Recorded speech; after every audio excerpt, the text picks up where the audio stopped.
Our top story on breakfast, we've been talking about this through the morning, is schools banning smartphones, and that's now being backed by Brighton Hove City Council. To have the council outwardly come out and back schools and say, no, we're behind you, we can see all of the problems it's causing, all of the issues, it just makes it a little bit easier for schools. So council backing the smartphone-free childhood campaign and asking parents not to give them to children until they're at least 14. We say absolutely use phones if you need to, but they don't have to be smartphones. They can be the cheap, old-fashioned ones that you can call your child on or text your child on. Now, the council has no statutory powers here, but could be a show of support for the campaign. And these children go to a school which brought in a smartphone ban. I think students use their phones too much in school. I've seen people play games and communicate on social media during classes, and I think it's affecting their learning. I understand why they did it, but it shocks me a little bit. I think the ban will make a difference by giving us a safe space away from social media. And these parents had mixed views. Or I don't like them. Yeah, they need to be heavily restricted. It's just not necessary. Why would a child need a smartphone? I think that's more of the question. I personally think smartphones are okay.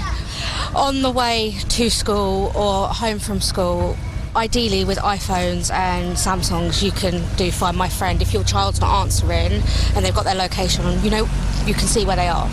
All the old brick phones, you can't do that. They don't need phones. They really don't need smartphones. And actually, there's more negativity with having a smartphone than there is with not having a smartphone. How's that conversation gone in your family? Do let me know, 0800 232 1045. And why show their support for this campaign? Well, here's Emma Daniel, who's Brighton Hove City Council's Cabinet Member for Children, Families and Youth Services. We want to back schools and we want to back parents in keeping children safe. And overwhelmingly now, the risks just outweigh the benefits. So what we know is that in year 6, as children are transitioning from primary to secondary school, parents come under enormous pressure to enable independent travel by giving their children a phone. And we just say, just this Christmas, do not give them a smartphone, give them an old-fashioned brick phone. We've also been hearing from Hugh Shepherd, the founder of Loria, which is promoted as a safe social and play app supervised by guardians. Children are going to need strong digital skills for their futures. Most of them will do jobs that don't actually exist yet. Over 65% of children entering primary school today, driven by, of course, advanced technologies, AI. And so digital skills are going to be essential. With me now, Natalie Dean, whose petition helped persuade the City Council in Brighton to back the campaign, and Katie Finch, who's a mum from East Preston, also a member of the Smartphone Free Childhood campaign. Morning, Natalie and Katie. Hi. Good morning. Morning. Hi. Natalie, what's your reaction to Brighton Hove coming out publicly and saying, yes, we support this smartphone free childhood? Really, really heartening. I mean, it's been a real collaborative effort with parents, carers, school staff across the whole city. We've been supported by the SSC, the Smartphone Free Childhood. We've all come together, I think, as a community. So the fact that the Brighton Hove Council are backing us, it's positive and it's really heartening. Do you think that might help parents in their conversation with their children about phones? 100%. Yeah, it all goes up the chain. And I think these conversations, the fact that we're talking about it now on the radio, this is all, it's mounting up the kind of the persuasiveness of parents to be able to go, no, not everyone needs a smartphone. We're being backed by the council. The schools don't want it. Yeah, without a doubt. All right, Katie, perhaps you can take us inside the conversation in a family when it comes to smartphones, when the kids are reaching the end of their sort of junior primary school age and heading off to their big school. Talk to us about that, Katie, if you would. I think that parents have been put in an impossible situation where everyone's got a phone, so everyone gets one. And I think this is about changing that conversation and letting children understand, the benefits of not having a phone and what that brings to them in terms of more time on their hands. So I think it's not an easy conversation, but I think the tide is turning and more children are seeing the benefits of not having the phone now. So what do you think the risks are, Katie? What worries you about kids having a smartphone, say, at 13, 14? The reality is they've not been designed for kids, and there's a lot of evidence now that links them negatively to mental health issues, to anxiety, depression, addiction, they take away our attention. And also, really importantly, they're exposed to really harmful content that they should just not see at their age. Is that something that can be locked down on smartphones? You know, if you don't have some of the apps where that content would appear, then it can't come to you. I think there's a lot of evidence to show that children are clever and they're able to get around some of those locks and controls. And whether you like it or not, you can't control what's being sent to your child. You know, there's a lot of data that shows that over 50% have been exposed to explicit content, even more to beheading videos, etc. You can't control what they see when they're being sent it from others as well. So I don't think that locking it down is the solution.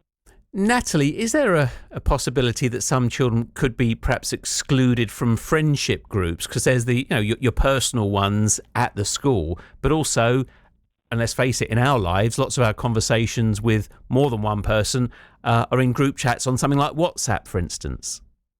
Absolutely. And I think that's a huge part of this. It's trying to do it what we're looking for now is a cultural shift in our thinking around this, because this now has become, we're basically doing a social experiment on our children. We don't know what the repercussions are going to be on this, but loads, as Katie was saying, there's loads of evidence coming out now and research that it is impacting development on children. So I think, we need as a culture to think about what children have access to, so that we can work together.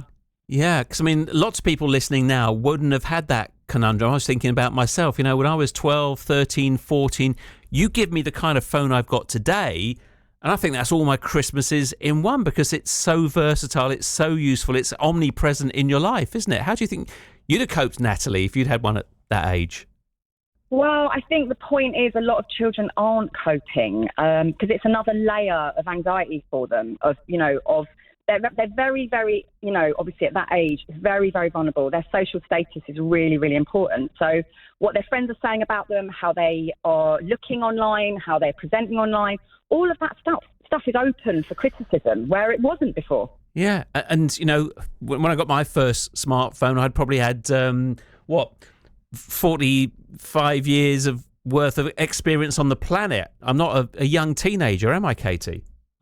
No, and that's really what we're saying, that the children's brains are still developing and they're not wired to take smartphones and use them in a responsible way. And we don't need to give them access to that yet in their pocket. So I think this is really about protecting them now and giving them the childhood back that they deserve. So tell me this, do they still sell phones that do just the very basics like they did when I got my sort of Nokia back in the noughties? They do, and I've heard comments here about an old-fashioned phone. Some of these phones that are basic in terms of their texts and their phone calls look pretty cool now, and I know I've seen comments where kids are actually liking using them. And Smartphone Free Childhood provide information on alternatives that are out there if anyone wants to look into it. But they're not the old bricks that we remember. Yeah. They look a lot cooler and a lot nicer. And so I think there's a real opportunity for tech companies as well to develop more in this area and provide an alternative. Yeah, speaking of what the companies can do, Natalie, I mean, Hugh Shepherd was talking about Lauria, this social app where there is some guardianship on there. Why aren't there more of those that young people could adopt? And it could be a place where they are and their parents aren't, and where all the dangerous people aren't. Why aren't there more apps like those? I mean, I think this is a much bigger, more political question, isn't it? Because at the end of the day, we know the tech companies are very, very powerful. Central government, I can't see that they're going to be legislating anytime soon. And I think this has got to be that grassroots initiative, really. And if local authorities now to bring this about, that would be amazing. But it's not an anti-tech issue, this. It's about easing the pull of smartphones from our kids' lives a bit until they're a bit older, so they're equipped for it. Because, there isn't just those really nice social media sites around at the moment. There's a plethora of other really unhelpful ones. Yeah. Well, thank you both very much for talking to us. It's been really interesting. Natalie Dean there, whose petition helped Brighton Hove City Council back the campaign, and Katie Finch as well. Thanks for your input to our show today.